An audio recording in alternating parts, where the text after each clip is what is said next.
दोस्तों, अगर हम कोई भी काम करते हैं तो हमें ऊर्जा की बहुत ज्यादा जरूरत होती है।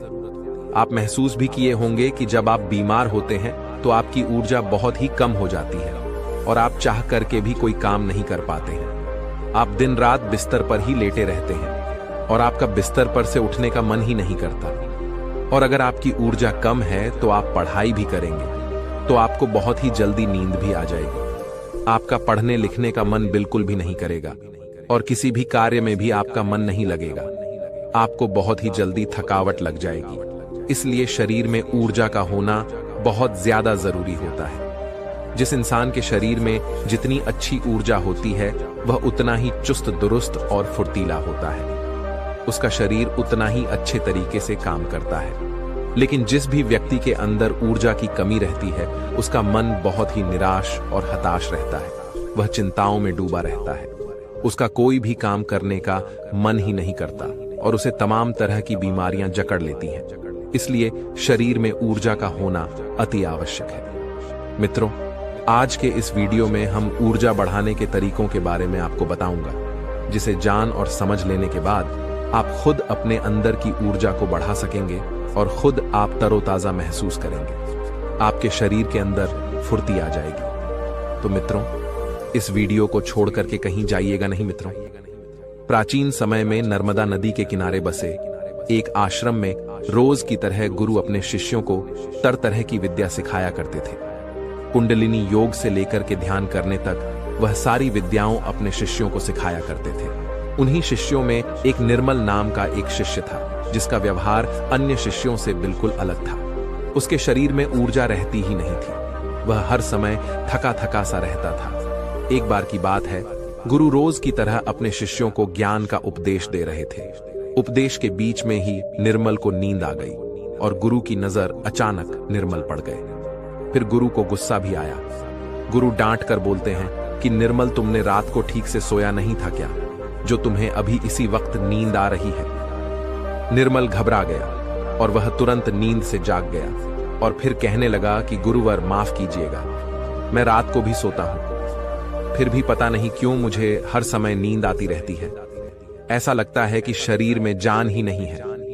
मैं बहुत जल्दी थक भी जाता हूं, चाह करके भी मैं कुछ कर नहीं पाता। गुरुवर, में पढ़ाई में भी बिल्कुल मन नहीं लगता। मैं तरह तरह के उपाय भी अपनाता हूं और फिर भी मैं सफल नहीं हो पाता। हर समय ऐसा लगता है कि हमारे शरीर की ऊर्जा को किसी ने छीन लिया है। गुरु कहते हैं कि निर्मल, तुम बिल्कुल भी घबराओ नहीं। आज तुम्हारे साथ साथ मैं सभी शिष्यों को शरीर की ऊर्जा बढ़ाने के तरीके बता रहा हूं, जिसे तुम सब ध्यान पूर्वक सुनना। गुरु कहते हैं कि शिष्यों, सिर्फ अच्छा भोजन करने से शरीर में ऊर्जा नहीं बढ़ती। शरीर में ऊर्जा बढ़ाने के कई सारे कारण होते हैं। गुरु कहते हैं कि आश्रम में जो अनाज की खेती होती है, तो क्या वह सिर्फ उसमें पानी डालने से ही अच्छी फसलें तैयार हो जाती हैं? क्या सभी शिष्य कहते हैं कि नहीं गुरुवर, उसमें तो खाद माटी के साथ साथ तमाम चीजें डालनी पड़ती हैं, तब जाकर के फसल अच्छी तैयार होती है। गुरु कहते हैं कि अगर खेतों में पौधों को सिर्फ पानी ही डाला जाए तो क्या फसलों की पैदावार अच्छी होगी? सभी शिष्य कहते हैं कि नहीं गुरुवर, ऐसे में तो फसलें मुरझा जाएंगी। गुरु कहते हैं कि ठीक उसी प्रकार हमारे शरीर की भी हालत होती है। अगर हम सिर्फ खाना ही खाएंगे, अच्छा तो भी हमारे शरीर में ऊर्जा नहीं पैदा होगी। अच्छी ऊर्जा पैदा करने के लिए कई सारे तरीके होते हैं। उनमें पहला तरीका है कम खाने की आदत डालो। सविशेष गुरु की इस बात को सुनकर के आश्चर्यचकित हो जाते हैं कि गुरुवर, अगर हम लोग बहुत कम खाना खाएंगे तो फिर हमारे शरीर में ऊर्जा कहां से आएगी? गुरु कहते हैं कि यही तो आज तक तुम सब समझ ही नहीं पाए। लोग सोचते हैं कि ज्यादा खाना खाएंगे तो शरीर में ताकत बढ़ेगी। ऐसा कुछ भी नहीं होता है। आप खाना पर्याप्त मात्रा में लीजिए, बल्कि मैं तो यह कहूंगा कि जितना आपको भूख है उससे थोड़ा कम ही खाइए। इससे क्या होगा कि जो आपके शरीर की प्राण ऊर्जा है वह भोजन को जल्दी से पचा देगी और जो बाकी ऊर्जा बचेगी वह आपके शरीर की टूटी फूटी कोशिकाओं की मरम्मत करने में मदद करेगी। इससे आपके शरीर की प्राण ऊर्जा को आपके शरीर की देख रेख करने के लिए बहुत समय मिल जाएगा। और आप जब खाना पर्याप्त मात्रा में लेते हैं, बहुत ज्यादा खाना नहीं खाते हैं, तो आपका शरीर हल्का रहता है और जब आपका शरीर हल्का रहेगा, खाना बहुत अच्छे तरीके से पच जाएगा, तो बाकी लोगों की अपेक्षा आप बहुत हल्का और ऊर्जावान महसूस करेंगे। गुरु कहते हैं कि जो लोग ज्यादा खाना खाते हैं, उनके शरीर की सारी ऊर्जा सिर्फ खाने को ही पचाने में लग जाती है और कई घंटों तक तो उनका खाना पचता ही रहता है और ठीक से उनका पाचन भी नहीं हो पाता। पेट उनका भारी भारी सा रहता है। लेकिन जो व्यक्ति कम खाते हैं, उनका पाचन बहुत ही जल्दी हो जाता है और फिर बचे हुई प्राण ऊर्जा शरीर की टूटी फूटी कोशिकाओं की मरम्मत करती रहती है। ऐसे लोग बहुत ही ऊर्जावान महसूस करते हैं। तुमने अजगर को तो देखा ही होगा। अजगर खाना खाने के बाद कई घंटों तक, या यूं कहे कि कई दिनों तक यूं ही स्वस्थ पड़ा रहता है। उसके शरीर की फुर्ती ही चली जाती है। ऐसे ही हम सबके साथ होता है। अगर हम ज्यादा खाना खाएंगे तो हमारे शरीर की सारी प्राण ऊर्जा पूरे दिन रात सिर्फ उस खाने को पचाने में लगी रहेगी। लेकिन अगर हम खाना पर्याप्त मात्रा में खाते हैं या जितना हमारी भूख है उससे कम खाते हैं, तो हमारे शरीर की बची हुई प्राण ऊर्जा हमारे शरीर की टूटी फूटी कोशिकाओं की मरम्मत करने में लग जाती है। गुरु कहते हैं कि पहले तो तुम सब यह करो कि जितना तुम्हें भूख है उससे थोड़ा कम खाओ और आज से ही इस रहस्यमय तरीके को अपनाना शुरू कर दो। इसका असर तुम्हें 1 हफ्ते में दिखने लगेगा। गुरु कहते हैं कि दूसरी बात जो तुम सबको याद रखनी है हमेशा ऊर्जावान बने रहने के लिए, वह यह है कि पौष्टिक भोजन खाओ। गुरु कहते हैं कि अधिकतर लोग तो सिर्फ पेट भरने के लिए खाना खाते हैं। उन्हें लगता है कि उनका पेट बस भर जाए तो सब ठीक हो जाएगा, तो ऐसा बिल्कुल भी नहीं होता है। आपके शरीर को विभिन्न प्रकार के विटामिन्स की जरूरत होती है। अगर आपके शरीर को पर्याप्त मात्रा में विटामिन्स नहीं मिलेगा तो धीरे धीरे आपका शरीर कमजोर पड़ने लगेगा। मान लीजिए कि आपके शरीर में विटामिन ए की कमी रहती है, तो आपको रतौंधी रोग हो सकता है। अगर आप अपने खाने में कैल्शियम की मात्रा नहीं लेते हैं तो इससे आपकी हड्डियां कमजोर हो जाएंगी और उनमें दर्द भी हो सकता है। हड्डियों को मजबूत करने के लिए सबसे अच्छा तरीका है कि आप दूध का सेवन करें और आप थोड़ा समय धूप में जरूर बिताएं। इससे क्या होगा कि विटामिन डी धूप में त्वचा के नीचे पर्याप्त मात्रा में बन जाएगी। सूर्य के प्रकाश में ही विटामिन डी का निर्माण होता है और उसका निर्माण आपकी त्वचा के नीचे होता है, जो आपके शरीर की हड्डियों को मजबूत बनाने में अति आवश्यक होता है। इससे आपकी त्वचा की चमक भी बढ़ती है और आप तंदुरुस्त भी रहेंगे। गुरु कहते हैं कि खाने में अच्छा और पौष्टिक भोजन लो और जितना ज्यादा हो सके प्राकृतिक भोजन खाओ। उससे तो तुम्हारा मन शांत रहेगा। गुरु कहते हैं कि शिष्य हमेशा ऊर्जावान बने रहने का तीसरा तरीका है व्यायाम करने की और ध्यान करने की आदत डालो। शिष्य कहने लगे, गुरुवर, यह तो हम प्रतिदिन करते हैं, इसमें कौन सी बड़ी बात है, ये तो सभी करते हैं। तभी फिर गुरु कहते हैं कि हाँ, बात तुम्हारी सही है, लेकिन अगर व्यायाम को और ध्यान को एक निश्चित समय पर ना किया जाए, जब मन में आया तब कर लिए, तो ऐसे करने से कोई मतलब नहीं होता है, बल्कि उसका शरीर पर बुरा असर तुम्हें देखने को मिलेगा। इसलिए सबसे ज्यादा जरूरी यह है कि व्यायाम और ध्यान को एक निश्चित समय में करो। गुरु कहते हैं कि प्रातः के समय व्यायाम शुरू करो। फिर होगा क्या कि तुम्हारे शरीर की ऊर्जा बढ़ने लगेगी और तुम्हारे शरीर में फुर्ती भी आने लगेगी, क्योंकि व्यायाम करने से शरीर के सभी अंग मजबूत होते हैं और उनके कार्य करने की क्षमता भी बढ़ती है। तो इससे तुम दिन में काफी समय तक ऊर्जा से भरे रहोगे, ऊर्जावान महसूस करोगे। जब धीरे धीरे ऊर्जा घटने लगेगी तो फिर अगला दिन आ जाएगा, तो तुम अगले दिन ठीक उसी समय पर व्यायाम करना, तुम्हारा शरीर ऊर्जा से भरा रहेगा। लेकिन सबसे ज्यादा जरूरी यह है कि व्यायाम और ध्यान को एक निश्चित समय पर करना, तभी इसका प्रभाव तुम्हें देखने को मिलेगा। और प्रतिदिन तुम सुबह और रात को जब सोने जाओ तो ध्यान में लीन हो जाओ। ध्यान की ताकत बहुत ही ज्यादा बड़ी होती है। ध्यान से तुम खुद के मन और मस्तिष्क को काबू में कर सकते हो। ध्यान से तुम्हारे शरीर की प्रक्रिया अच्छे तरीके से चलेगी। ध्यान में बहुत ताकत होती है। तुम सुबह और ध्यान की गहराइयों में जरूर जाना। गुरु कहते हैं कि शिष्यों, चौथा उपाय है अपने शरीर की ऊर्जा बढ़ाने का। वह यह है कि तुम्हें चिंता को अपने वश में करना होगा। गुरु कहते हैं कि शिष्यों, अभी तुम सब बच्चे हो, अभी तुम सबको उतनी फिक्र नहीं है, लेकिन जब तुम धीरे धीरे बड़े होने लगोगे तो तुम्हारे पर भी जिम्मेदारियों का बोझ आएगा, तो तुम्हारे ऊपर तमाम कामों का बोझ रहेगा। मैं यह नहीं कह रहा हूं कि तुम चिंता से हमेशा के लिए मुक्त हो सकते हो, लेकिन हाँ, अगर तुम समझकर चलो कि चिंता को कैसे रोका जाए, उसे कैसे अपने से दूर रखना है, उसे खुद पर हावी नहीं होने देना है, तो तुम बहुत ही समझदार व्यक्ति कहलाओगे। क्योंकि चिंता ही एक ऐसी बीमारी है जो तुम्हारे शरीर को हर वक्त जलाती रहती है। जो व्यक्ति जितना गहराई से और जितना अंदर से चिंता करता है, वह बहुत ही ज्यादा परेशान रहता है। उसके शरीर की ऊर्जा को चिंता खुद छीन लेती है, और जिसके जीवन में चिंता ज्यादा है वह मानसिक रूप से भी बीमार रहता है। इसलिए तुम सबको चिंता पर काबू पाना होगा।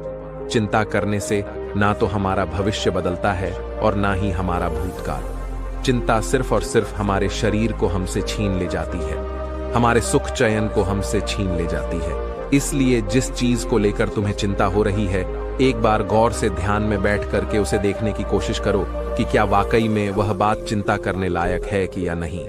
तब तुम पाओगे कि तुम 70 से 80 पर तो चिंता बेफजूल की बातों को लेकर के सोच रहे हो, जिनका कि वास्तव में कोई मतलब नहीं है। जिस भी बात को तुम जितना ज्यादा पकड़ कर रखोगे, वह बात तुम्हें बहुत ही ज्यादा सताएगी। इसलिए जो हो रहा है उसे होने दो, क्योंकि अगर तुम्हारा शरीर स्वस्थ रहेगा, तुम ऊर्जावान बने रहोगे, तो तू चिंता से भी निपट लोगे।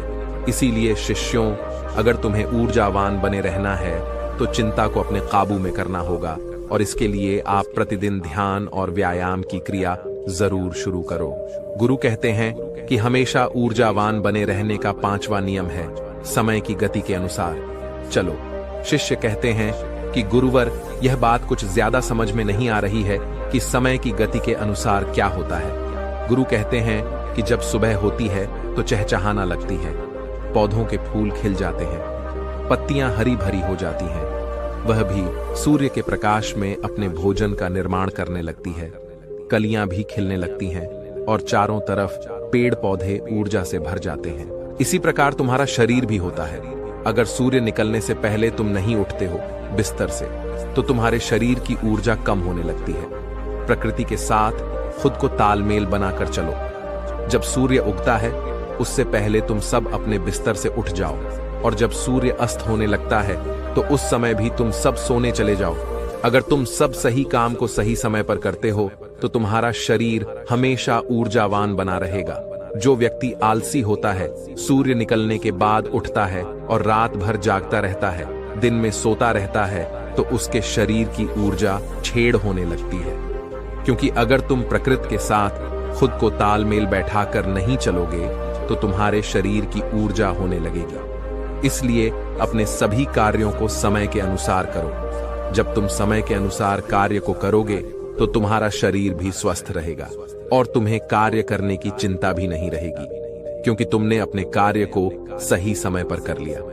कुछ लोगों को नींद रात में इसलिए नहीं आती है क्योंकि एक तो चिंता उन्हें बहुत सताती रहती है, और दूसरी बात यह है कि वह समय के अनुसार चलते भी नहीं। इसलिए अगर तुम्हें लंबी जिंदगी जीना है तो अपने कार्यों को समय के अनुसार करो।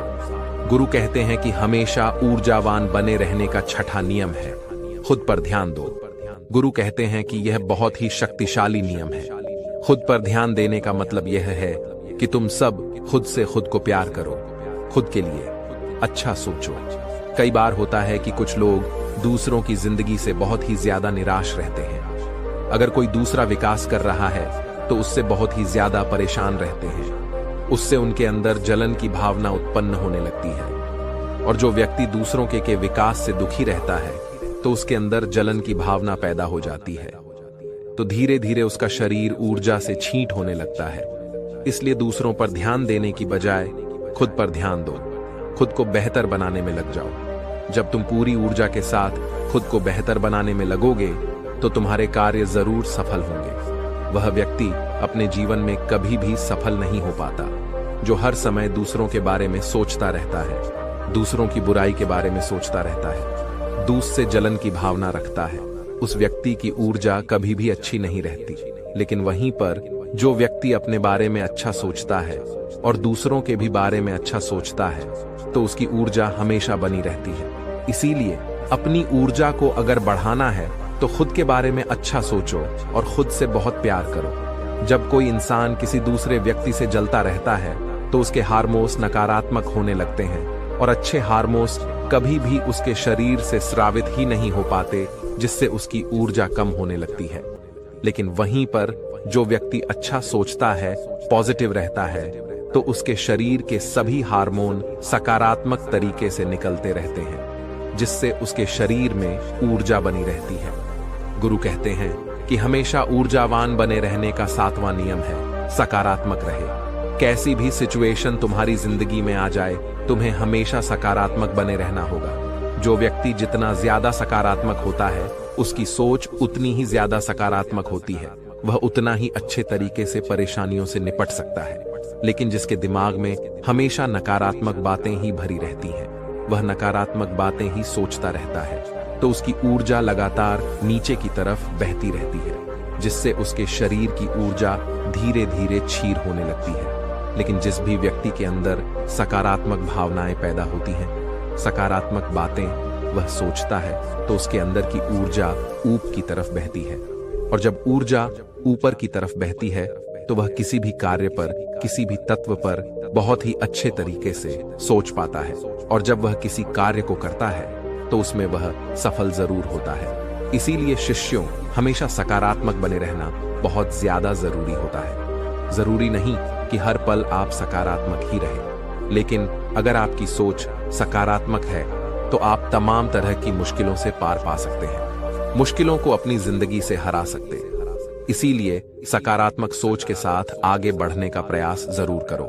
गुरु कहते हैं कि शिष्यों, यह 7 नियम अगर तुम सब अपना लेते हो तो तुम्हारे शरीर की ऊर्जा कभी भी कम नहीं होगी। हमेशा तुम ऊर्जावान बने रहोगे और निर्मल। तुम तो मेरी यह 7 बातें आज से ही अपनाना शुरू करो, और अभी से, ताकि तुम्हारे शरीर की ऊर्जा ऊपर की तरफ बहे और तुम सकारात्मक सोच सको। जब तुम्हारे शरीर की ऊर्जा ऊपर की तरफ बहेगी तो तुम्हें नींद भी समय पर आएगी। हर पल तुम्हें नींद नहीं आएगी और तुम्हारा शरीर ऊर्जा से भरा रहेगा। गुरु यह 7 नियम बता करके शांत हो जाते हैं। तभी सभी शिष्य खड़े होते हैं और गुरु को प्रणाम करते हैं और उनका धन्यवाद अदा करते हैं, और सब लोग अपने अपने कार्यों पर वापस लग जाते हैं। तो दोस्तों, उम्मीद है इस वीडियो से आपको काफी कुछ सीखने को मिला होगा। दोस्तों, क्या आपको भी ऐसा लगता है कि आपके साथ जो कुछ भी हो रहा है वह सब गलत है और आपके साथ ऐसा नहीं होना चाहिए? क्या आपको भी ऐसा लगता है कि जीवन दुखों से भरा हुआ है और कोई भी आपको समझना नहीं चाहता? लोग हमेशा आपको केवल दुख ही देते रहते हैं, जबकि आप सब पर यकीन करते हैं, खुले दिल से सब पर भरोसा करते हैं, और जिस पर भी आप भरोसा करते हैं वह आपको धोखा अवश्य देता है। और आपके आसपास ऐसे बहुत से लोग हैं जो आपसे प्रेम करते हैं, लेकिन वक्त आने पर उनका प्रेम गायब हो जाता है। अर्थात जब आपका बुरा समय आता है तब वह भी अपना असली रूप आपको दिखाई देते हैं, और वह आपको ही आपके हालातों का दोषी ठहरा देते हैं। और तब आपको ऐसा भी लगता होगा कि अब यह दुनिया रहने लायक नहीं है। यहाँ जिसके साथ अच्छा करो वही हमारे साथ बुरा करता है। चारों ओर केवल धोखा फरेब और झूठ ही नजर आता है। यहाँ तक कि आपकी बात कोई ठीक ढंग से सुनना भी नहीं चाहता। क्या आपको भी ऐसा ही लगता है? तो आपको मेरी बात गौर से सुनने की आवश्यकता है। इस बात को ध्यान से सुनिए और समझने की कोशिश कीजिए। यहाँ इस दुनिया में जो कुछ भी आपके साथ हो रहा है, यह केवल आपके साथ ही नहीं हो रहा, बल्कि यह तो हमेशा से होता आया है और यह हमेशा होता ही रहेगा। लेकिन आपको ऐसा लगता है कि यह सब तो केवल आपके साथ ही हो रहा है, और आप एक ऐसे विशेष व्यक्ति हैं जिसको विशेष प्रकार के दुख दिए जा रहे हैं। आपने कभी यह महसूस किया है कि जब आप दुखी होते हैं तो आपके भीतर एक गहरी चोट पहुंचती है, आपका दिल पूरी तरह से टूट जाता है, और उसके बाद हमें कुछ भी अच्छा नहीं लगता। फिर चाहे वह हमारी मनपसंद चीज या समय ही क्यों ना हो, या ऐसा कोई माहौल ही क्यों ना हो जो हमें बहुत पसंद है। लेकिन एक बार जब हम गहरे दुख में होते हैं तो हमें कुछ भी पसंद नहीं आता, और इसे हम मन कहते हैं। जब मन के अनुसार कार्य नहीं होते तो मन टूटने लग जाता है। और इसका मतलब यह नहीं है कि मन टूटने लगता है तो आप मन से आजाद होने लगते हैं, बल्कि यह तो आपको और भी बुरी तरह से जकड़ने लगता है। वह चारों तरफ से आपको घेर लेता है और यह आपको बताता है कि सामने वाले सब तुम्हारे दुश्मन हैं। वह सब तुम्हारा बुरा चाहते हैं। वह चाहकर भी तुम्हारे लिए अच्छा सोच ही नहीं सकते। इसलिए उन्हें सबक तो सिखाना ही होगा। आपका मन धीरे धीरे आप पर हावी होने लगता है और यह आपसे कहता है कि चाहे कुछ भी हो जाए, मैं उन्हें नहीं छोड़ने वाला। उन्होंने मेरे साथ बुरा किया है और मैं उनकी सजा उन्हें देकर ही रहूंगा। उनके साथ मैं कुछ ऐसा करूंगा ताकि उन्हें भी एहसास हो जाए कि उन्होंने मेरे साथ गलत किया है। और कुछ लोग केवल यही सबक सिखाने के लिए अपने प्राण भी त्याग देते हैं। उन्हें लगता है कि यदि वह ऐसा करेंगे तो वे लोग अवश्य ही सबक सीख लेंगे, किंतु ऐसा होता नहीं है। जो लोग प्राण त्यागते हैं उन्हें कुछ भी नहीं मिलता। जिनके लिए उन्होंने अपने प्राण त्यागे हैं उन्हें कोई भी एहसास नहीं होता। सब केवल 2 दिन के लिए रोते हैं और तीसरे दिन अपनी जिंदगी में वह फिर से व्यस्त हो जाते हैं, जैसे कि वह अपना जीवन पहले जी रहे थे। किंतु यदि आप वास्तविकता की तरफ देखेंगे तो आप यह समझ पाएंगे कि आपको वास्तविकता में केवल सहानुभूति ही चाहिए और वह आपको कोई नहीं देना चाहता। इसलिए आप तकलीफ में रहते हैं, आप दुख में रहते हैं। आप चाहते हैं कि आपके साथ कोई आए, आपसे आपका दर्द पूछे, वह आपके साथ खड़ा हो और आपकी बातें सुने, लेकिन ऐसा कुछ नहीं होता और इसी कारण हम दुनिया को कोसते हैं। कहते हैं कि सब कुछ केवल हमारे साथ ही हो रहा है। किंतु मेरा आपसे एक प्रश्न है, क्या केवल यही करने के लिए आप धरती पर आए थे? आप यह बोल रहे हैं कि आपके जीवन का मकसद तो कुछ और ही है, किंतु आप एक गलत उलझनों में उलझ कर रह गए हैं। आपको यहां से निकलना होगा, क्योंकि 99% लोग इन्हीं उलझनों में रह जाते हैं और वह अपने जीवन में कभी कुछ अलग नहीं कर पाते, कभी कुछ अच्छा नहीं कर पाते। किंतु मैं आपसे यही चाहता हूं कि आप कुछ अलग सोचें, कुछ अलग करें, क्योंकि बात तब अच्छी होगी जब आप इस जीवन का सही उपयोग कर पाएंगे। और हमारे इस चैनल का उद्देश्य भी यही है कि आप सही राह पर आगे बढ़ें। लेकिन अब आपके मन में यह सवाल जरूर उठ रहा होगा कि आखिर वह बड़ा कार्य कौन सा है जो हमें करना चाहिए? आखिर वह बड़ा काम क्या होता है, क्या है जो आप अपने जीवन में बड़ा कर सकते हैं? क्या वह कोई सरकारी नौकरी पाना है? क्या वह कोई बड़ा व्यापार खड़ा करना है? क्या मंत्री, प्रधानमंत्री या राष्ट्रपति बनना है? क्या वह कार्य लोगों की मदद करना है? या फिर धर्म जाति के बारे में चिल्ला चिल्ला कर अपना जीवन समाप्त कर लेना है? या फिर कोई ऐसा आविष्कार करना है जिससे लोग आपको सदियों तक याद रखें, आपका नाम इतिहास में दर्ज किया जाए? आखिर इनमें से वह कौन सा कार्य है जिसे आप बड़ा कह सकते हैं और जो आपके जीवन को सार्थक बना सकता है, जो आपको इस भीड़ का हिस्सा होने से बचा लेता है, जो अंधों की इस दुनिया में आपको आंख वाला बनाता है?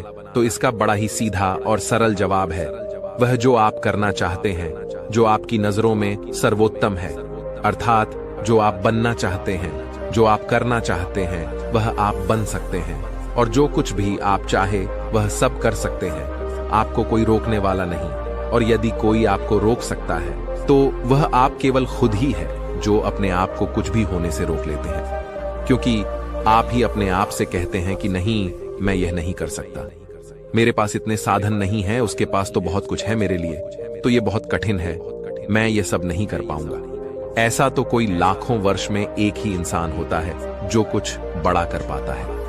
मैं वो नहीं हूं। मेरे पास भला क्या है? मैं तो बेचारा किस्मत का मारा हूं और लोग मुझे हमेशा सताते रहते हैं। मेरी कोई मदद नहीं करता। अब मेरा कुछ नहीं हो सकता। किंतु आप यह भूल रहे हैं कि जो कुछ भी आप अपने आप से कह रहे हैं, यह सारी बातें नकारात्मक हैं, और जब ये आपके मन पर हावी हो जाती हैं, तब आपका मन भी केवल नकारात्मक दिशा की ओर ही आगे बढ़ता है, और फिर आप चाहकर भी सकारात्मकता की उस रोशनी में जा नहीं पाते। और यह नकारात्मक विचार आपके शरीर से आपकी ऊर्जा और शक्ति को पूरी तरह से नष्ट कर देते हैं। और जो कुछ भी हम बनना चाहते थे, हम जो कुछ भी करना चाहते हैं, वह करने से हम खुद को ही रोक लेते हैं। किंतु आपने देखा होगा कि कुछ लोग ऐसे भी हैं जो अपने जीवन में वही करते हैं जो वह करना चाहते हैं, और उसका केवल एक ही कारण है, क्योंकि वह अपने आप से सकारात्मक बातें करते हैं। वह सकारात्मक ऊर्जा और शक्ति का उपयोग करते हैं। वह अपने भीतर कभी भी नकारात्मक ऊर्जा को प्रवेश नहीं करने देते, और यदि कोई नकारात्मक ऊर्जा या विचार उनके मन में प्रवेश कर भी जाता है तो वह उस पर ना यकीन करके सकारात्मकता की ओर आगे बढ़ते हैं और उसे भी सकारात्मक बना लेते हैं। इसलिए वो जो चाहते हैं वह अपने जीवन में वो हासिल भी कर पाते हैं। लेकिन फिर भी आपके मन में अब तक यह सवाल तो गूंज ही रहा होगा कि आखिर आप क्या करना चाहते हैं, वो कौन सा बड़ा काम है जो आप करना चाहते हैं। तो चलिए इसे एक छोटी सी कहानी के माध्यम से समझते हैं। बहुत समय पहले की बात है, एक चक्रवर्ती सम्राट महात्मा बुद्ध के पास आया और वह महात्मा बुद्ध के समीप आकर दोनों हाथ जोड़कर महात्मा बुद्ध से कहता है, हे बुद्ध, मैं एक चक्रवर्ती सम्राट हूं। मैंने इस दुनिया को जीत लिया है। मेरे जैसा राजा ना कभी हुआ था और ना कभी होगा। मैंने जितने बड़े कार्य किए हैं, इतने बड़े कार्य दुनिया में आज तक किसी ने नहीं किए हैं। लेकिन फिर भी मैं आज आपके सामने दोनों हाथ जोड़कर खड़ा हूं, क्योंकि मैं भीतर से बहुत दुखी हूं। मेरा दुख इतना गहरा है कि मैं इसे संभाल भी नहीं पा रहा। मैं अपने बचपन से जो कुछ पाना चाहता था वह सब पा चुका हूं। मैं जो बनना चाहता था वो मैं बन चुका हूं। लेकिन यह सब कुछ पाने के लिए मैंने बहुत सारे गलत कर्म भी किए। मैंने खुद ही अपने पिता की हत्या करवा दी, जिस कारण मेरी मां भी मुझसे नफरत करने लगी। वह मुझे छोड़कर चली गई। जिससे मैं प्रेम करता था उसने भी मुझे छोड़ दिया। इसी प्रकार सभी एक एक करके मुझसे दूर होते चले गए और आखिरकार अब मैं पूरी तरह से अकेला हो चुका हूं। और अब यदि कोई मेरे पास है तो वह सब मेरे शत्रु हैं। वह सभी मेरी मृत्यु की आस लगाए बैठे हैं। मैं यह जानता हूं कि जो कुछ भी मैंने किया है वह सब गलत है और यह सब करने वाला भी मैं खुद ही हूं। और हे बुद्ध, आज मैं आपके पास इसीलिए आया हूं। दुनिया में कोई ऐसा जीवन जिया जा सकता है जिसमें कोई गलतियां ना हो, और जब हम अपनी आखिरी सांस गिन रहे हो, मृत्यु के द्वार पर खड़े हो, तब हमें इस बात का एहसास होना चाहिए कि हमने कोई गलतियां नहीं की। क्या ऐसा कभी हो सकता है? उस चक्रवर्ती सम्राट की सारी बातें महात्मा बुद्ध ने ध्यानपूर्वक सुनी और फिर वह उस चक्रवर्ती सम्राट से कहते हैं, हे राजन, जीवन जिसमें गलतियां ना हो केवल मुर्दों का ही हो सकता है, क्योंकि मुर्दे ना तो कोई कर्म करते हैं और ना ही उनसे कोई गलतियां हो सकती हैं। किंतु जिसमें जीवन है, जो प्रणवानंदा जी महात्मा बुद्ध के इतना कहने पर वह सम्राट महात्मा बुद्ध से कहता है, हे बुद्ध, तो इसका क्या अर्थ हुआ कि मैंने जो भी अपने जीवन में पाप किए हैं वह पाप नहीं है। आप यह कहना चाहते हैं कि मनुष्य चाहकर भी अपने आप को गलतियां करने से रोक नहीं सकता। क्या इसका अर्थ यही है? इस पर महात्मा बुद्ध एक बार फिर उस चक्रवर्ती सम्राट से कहते हैं, राजन, हमारे जीवन में गलतियां होना स्वाभाविक है। हम अपनी गलतियों से ही सीखते हैं। जो गलतियां नहीं करते वह कभी सीख नहीं पाते। लेकिन जानबूझकर की गई गलती गलती नहीं बल्कि अपराध होती है। गलती तो वह है जो हम नासमझी में करते हैं, अनजाने में करते हैं, और वह गलतियां ही होती हैं जो हमें सिखाती हैं और जीवन का सार बताती हैं। लेकिन एक ही गलती को बार बार दोहराना, उसकी पुनरावृत्ति करना, इस बात को दर्शाती है कि मनुष्य अपनी गलतियों से सीख नहीं रहा। उसमें किसी प्रकार की कोई समझ उत्पन्न नहीं हो रही, क्योंकि जो गलती करता है, जो समझता है, वह उस गलती को दोबारा नहीं करता, बल्कि वह उनसे सीखकर आगे बढ़ता है और अपने जीवन में कुछ नई गलतियां करता है। और वह हर गलती से कुछ ना कुछ सीखता है और अपने आप को बेहतर बनाता है। किंतु इस दुनिया में अधिकांश मनुष्य गलतियां तो करते ही हैं और फिर उन गलतियों को बार बार दोहराते रहते हैं। वह यह जानते हैं कि ऐसा करके उन्हें कोई भी लाभ नहीं होने वाला, किंतु फिर भी वह अपने आप को रोक नहीं पाते, क्योंकि वह अपने मन के वशीभूत है और उस कार्य को बार बार करते ही रहते हैं। और वास्तविकता में यही पाप है, यही अधर्म है। इस पर वह चक्रवर्ती सम्राट महात्मा बुद्ध से कहता है, हे बुद्ध, आप सही कहते हैं। मैं इस दुनिया में जो भी सबसे बड़ा कार्य कर सकता था वह मैंने कर लिया है। मैं इस दुनिया का सबसे बड़ा सम्राट हूं और इस धरती पर अब मुझसे बड़ा कोई सम्राट नहीं। मेरा नाम इतिहास में दर्ज हो चुका है।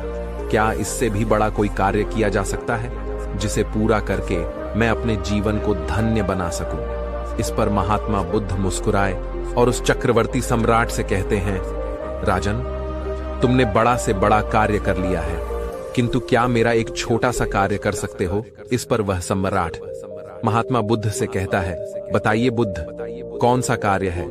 मैं वह कार्य अवश्य ही कर दूंगा। इस पर महात्मा बुद्ध उस सम्राट से कहते हैं, राजन, तुम्हारे लिए तो यह बहुत तुच्छ सा काम है। तुम्हें कोई बड़ा कार्य नहीं करना, बस तुम्हें मेरे लिए इस भिक्षा पात्र में भिक्षा मांग कर लानी है। बस इतना छोटा सा कार्य है। क्या तुम मेरे लिए यह कर पाओगे? इस पर वह सम्राट महात्मा बुद्ध से कहता है, यह कैसे हो सकता है? मैं इस राज्य का सम्राट हूँ, भला मैं कैसे भिक्षा मांग सकता हूँ?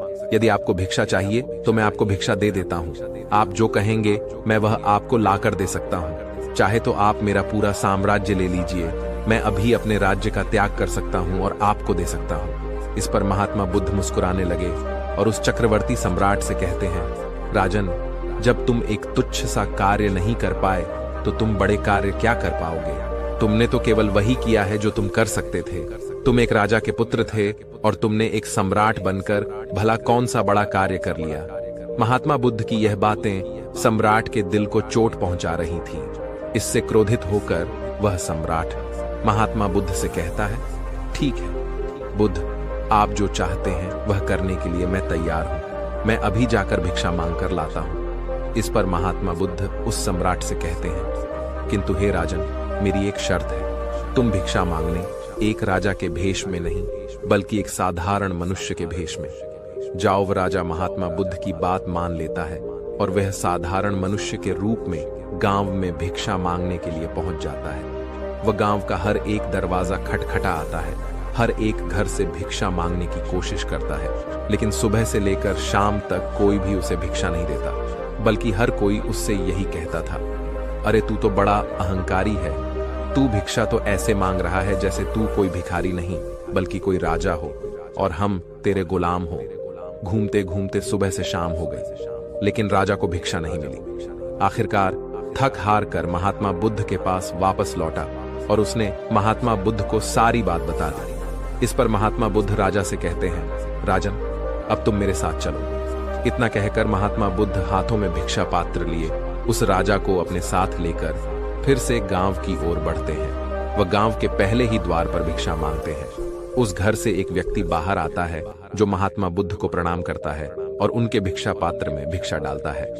और इतना ही नहीं, महात्मा बुद्ध के पीछे वह राजा भी खड़ा था जिसे उस व्यक्ति ने भिक्षा भी दी। इस पर महात्मा बुद्ध उस राजा से कहते हैं, देखा राजन, तुम जिस प्रकार के व्यक्ति के पीछे खड़े रहोगे, अर्थात जिस प्रकार के व्यक्ति का संगत करोगे, तब उस व्यक्ति का जो पुण्य या पाप मिलता है उसका कुछ हिस्सा तुम्हें भी अवश्य मिलेगा। जिस प्रकार अभी तुम्हें मेरे कारण भिक्षा प्राप्त हुई है, इसी प्रकार अगर तुम्हें अपने जीवन में धर्म चाहिए, सुख और शांति चाहिए, भिक्षा चाहिए, तो तुम्हें विनम्र होना होगा। तुम्हें अपना अहंकार त्यागना होगा और अपने आप को बाहर की ओर अभिव्यक्त करना होगा। अर्थात जो तुम हो तुम्हें वही होना होगा, तुम जो बन गए हो उसे छोड़ दो। राजा ने महात्मा बुद्ध की सारी बातें ध्यानपूर्वक सुनी और उसके बाद वह उसी गांव के एक और दरवाजे पर गया।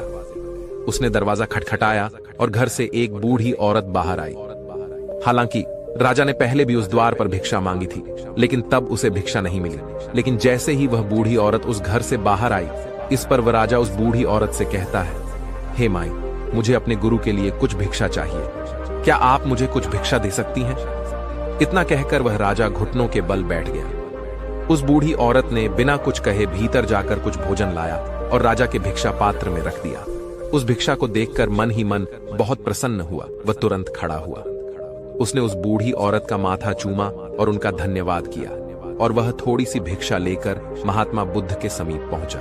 उसे देखकर ऐसा प्रतीत हो रहा था मानो वह अपने जीवन की सबसे कीमती वस्तु महात्मा बुद्ध को सौंपने जा रहा हो। महात्मा बुद्ध के समीप पहुंच वह महात्मा बुद्ध से कहता है, हे गुरुवर, मेरी तरफ से यह थोड़ी सी भिक्षा स्वीकार करें। महात्मा बुद्ध ने खुशी खुशी वह भिक्षा स्वीकार की और उस सम्राट से कहते हैं, राजन, इस दुनिया में हम बहुत कुछ होते हैं, अमीर गरीब, किसान, व्यापारी, सन्यासी, सम्राट, सुंदर बदसूरत, लेकिन हम में से कोई भी मनुष्य नहीं होता क्योंकि हम खुद को भूल बैठे हैं। एक सम्राट होना कोई बड़ा कार्य नहीं है, बड़ा कार्य है मानव होना, मानवता को निभाना, अपने आप को जानना और जागरूकता में जीना। एक मनुष्य का जीवन ऐसा ही है, किंतु हम अपने जीवन को भूल बैठे हैं और इसे बेवजह ही बर्बाद कर रहे हैं, जबकि हमें ऐसा करना नहीं चाहिए। किसी को दोष देने में, किसी से नाराज होने में, किसी को नीचा दिखाने में या ऐसी बातें करने में जिनका जीवन से कोई मतलब ही ना हो, तो ऐसे में हम अपनी ऊर्जा का एक बहुत बड़ा हिस्सा बेवजह ही खराब कर रहे होते हैं। दुखी होने की। यदि किसी के पास सही वजह है तो उसे दुखी होना चाहिए। यदि किसी के पास चिंता करने की एक सही वजह है तो उसे चिंता भी करनी चाहिए। लेकिन लोगों को यह समझाने में अपना जीवन बर्बाद मत करो कि तुम क्यों हो, क्योंकि लोग तुम्हें कभी नहीं समझेंगे। वह तुमसे यह जरूर कहेंगे कि मैं तुम्हें समझता हूं, किंतु दूसरे दिन वही तुमसे कहेंगे कि तुम मुझे नहीं समझते। ये समझने और समझाने का खेल यूं ही चलता रहेगा और इसमें अपना समय बर्बाद करना फिजूल है, क्योंकि इस प्रकार तो आपका पूरा जीवन ही व्यर्थ हो जाएगा। ये इनकार और टकराव का जो खेल है, ये तो जीवन भर यूं ही चलता रहेगा, किंतु जो भी इसके पार जाएगा वही अपने जीवन को समझ पाएगा, वही अपने जीवन का सही उपयोग कर पाएगा और वही अपने जीवन में कुछ बड़ा कर पाएगा। आगे महात्मा बुद्ध उस सम्राट से कहते हैं, हे राजन, यदि तुम्हें जीवन में कुछ बड़ा करना ही है तो अपने आप को समझो, अपने आप को बेहतर बनाओ। महात्मा बुद्ध कहते हैं, दरिद्रता गरीबी मुझे पसंद नहीं। मनुष्य को कर्मठ होना चाहिए, हमेशा कोशिश करते रहना चाहिए और जीवन को बेहतर बनाना चाहिए। इतना कहकर महात्मा बुद्ध शांत हो गए और वह सम्राट भी अब अपनी गलतियों को जान चुका था। उसे भी इस बात का एहसास हो चुका था कि उसने जीवन में अब तक कोई भी बड़ा कार्य नहीं किया जिसके लिए वह आज तक अहंकार कर रहा था। उसने महात्मा बुद्ध को प्रणाम किया और वह महात्मा बुद्ध की राहों पर आगे की ओर बढ़ चला। दोस्तों, यदि आप भी अपने जीवन में कुछ बड़ा करना चाहते हैं तो महात्मा बुद्ध के इन उपदेशों का पालन जरूर कीजिएगा।